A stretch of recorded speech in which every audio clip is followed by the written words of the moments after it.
Thank you mga kaibon. Maraming salamat po. Welcome back sa YouTube channel natin mga kaibon. Kumusta po kayong lahat mga kaibon? For today's video, sasagot po ulit tayo ng katanungan ng mga kaibon natin. Ito po, yung unang tanong sa akin ng kaibon natin. Ang tanong, good evening sir, ask ko lang po, ano po ba ang magandang gawin sa mga inakay? Pabayaan po siya sa parents niya hanggang sa maiwalay o antayin na mag 2 weeks para ihanpid ang inakay para mag-breed agad ang parent para madaling dumami? Pwede po ba yon ganong sistema? Salamat po.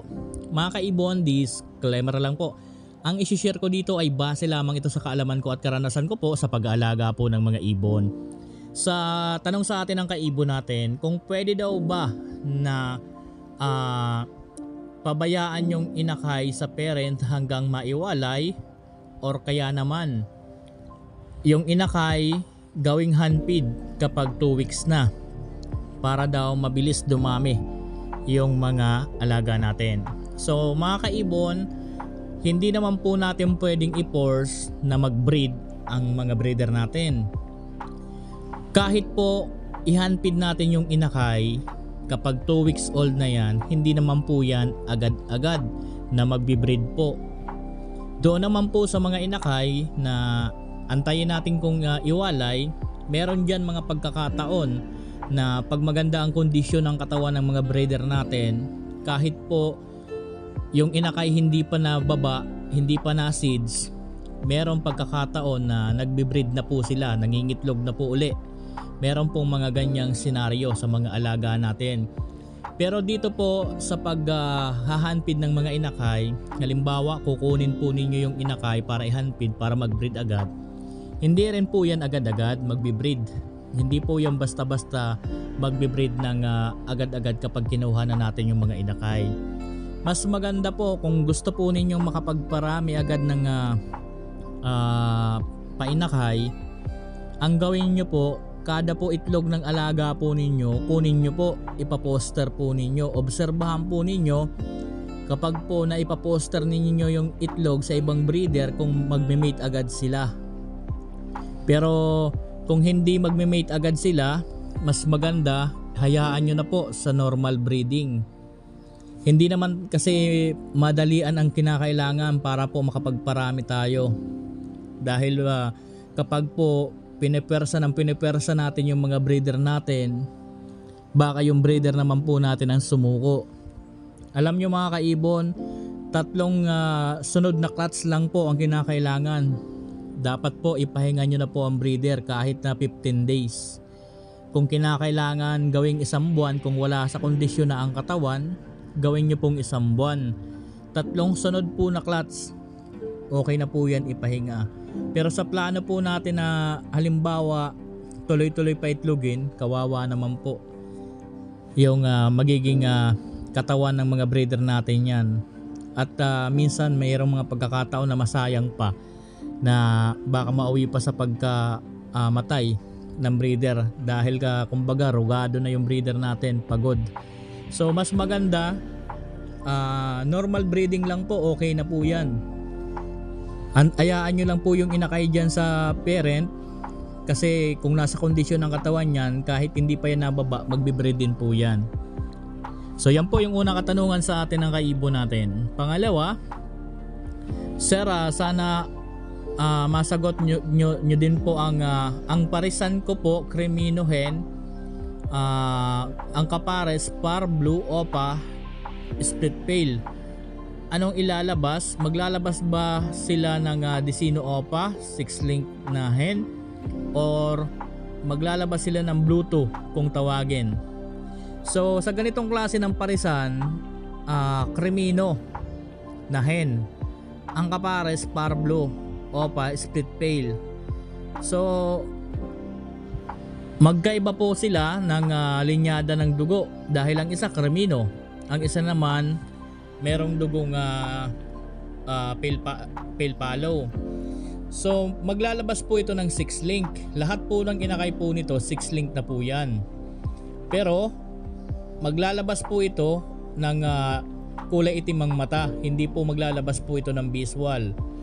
Halos lahat po ng ianak po nito par blue, OPA, split ino, possible split pale. So pwede rin po ito maglabas ng 6 link na Bluetooth. Kapag naglabas po yan ng non-visual par blue, automatic po Bluetooth po yan. Wala pong push sa Bluetooth. Ang Bluetooth po mutation po yan. Kaya po tinawag yan na Bluetooth dahil po dalawang dugo ang taglay niyan. Meron isang blue at merong dugong par blue. Kaya po yan tinawag na Bluetooth at wala pong push sa Bluetooth. So yan po ang tandaan po ninyo.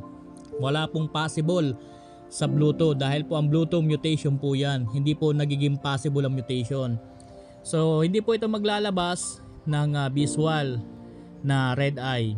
Lahat po lang ng ianak po nito 6 link. Maglalabas po ito ng 6 link na par blue, opaline 6 link na hen, split ino, possible split par blue. So sa Bluetooth ganun din po yan. Ang ilalabas niyan split ino, possible split pale. So hindi po siya maglalabas. Sayang po yung Cremino ninyo. Mas maganda sana maparisan mo yan ng opaline na kak split ino, split par blue para sa project Cremino Opa. Pero kung wala po, okay na po yan. Materials din po ang magiging inakay niyan. So yan po yung pangalawang tanong sa atin. Pangatlo, idol, tanong lang po. Meron akong parisan par blue opa, split ino na kak. Ang kapares, lutino, split par blue hen. Nag-anak po ng albino. May kapatid din po na blue opa at par blue normal. Ano po kaya mga ID nila? Idol, maraming salamat and God bless po. So ang parisan ni Sir par blue opa, split ino na kak.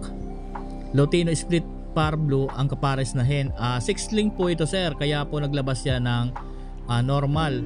So yung normal lang yun, automatic po kak yan, split opa. So dito sa anak po na albino,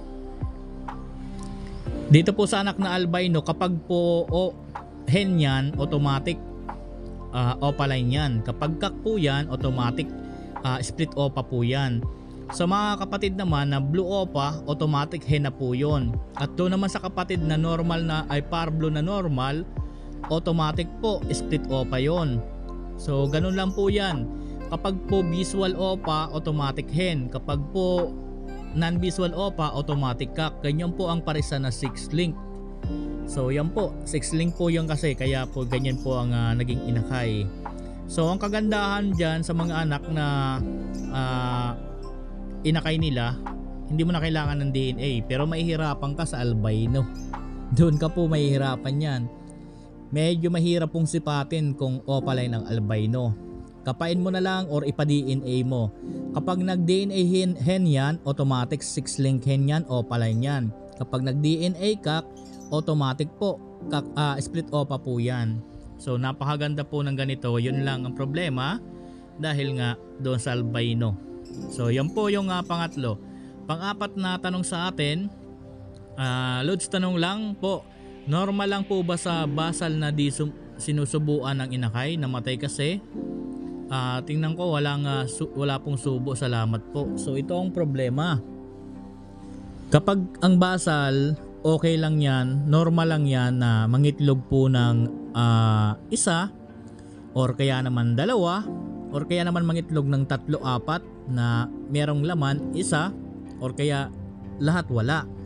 Para sa akin normal lang yan dahil basal yan eh, hindi pa gaanong magaling. Pagdating naman dito sa pagsubo ng mga inakay, doon ako nagkakaroon ng problema kapag sa mga basal. Kapag kasi basal na hindi marunong sumubo, baka hanggang dulo ng breeding hindi marunong sumubo. Kaya napakahirap po kapag ang problema sa basal ay hindi nagsusubo sa mga inakay. So ang gagawin mo dyan sir, obserbahan mo po hanggang sa pangalawang clutch. Kapag po pangalawang clutch, ganun pa rin hindi sinusubuan, yun na ang problema. So kapag kasi ganyan, start na ganyan ang ginawa, ay hanggang dulo baka ganun ang gagawin. Kaya medyo mahirap sa basal kapag hindi nagsusubo. Okay lang sana kung ang basal mo po ay infertile yung itlog or kaya naman sa 4 isang meron, okay lang yan, normal lang yan, makakabawi kesa yan sa pangalawa kasi sa una hindi pa yon marunong bumira. Pero pagdating sa subo ng mga inakay, talagang alam dapat nila kung anong gagawin dyan kasi nagsusubuan nga sila eh. Alam din nila sana yan. Kaya sa experience ko, kapag basal na hindi nagsusubo hanggang dulo, minsan ganun na po ang nangyayari. Obserbahan mo po sa pangalawang clutch. Kapag sa pangalawang clutch, matay lahat, walang subo, ang gagawin mo na dyan kung magandang parisan yan, sa susunod na clutch nila, yung itlog ipaposter mo na. So yan po ang tanong sa atin ng kaibo natin. Panghuli na katanungan, boss, good eve po, mabuhay po kayo. May katanungan po ako sa inyo. Pinagpares ko po ang magkapatid na anak ng Torque Power Blue, Opaline Split Pail na kak, at ang kapares Torque Power Blue Opa split sa dilyot. Ano kaya ang magiging anak po nito? So ang parisan ni sir,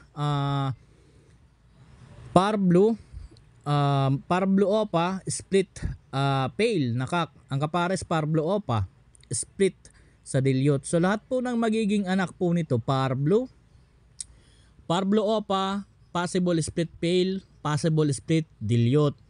Pwede rin po ito maglabas ng Bluetooth. Ang magiging ID po noon kapag non-visual na Power Blue, Bluetooth, possible split pail, possible split dilyot. So yan lang po ang pwedeng ilabas niyan. Wala pong ilalabas yan na iba. Ganyan lang po ang magiging ID. So hanggang dito muna yung tanong natin. Sana po nasagot ko ng maayos. Maraming salamat po. Happy birthday po sa ating lahat. God bless po sa ating lahat mga kaibon. Thank you po.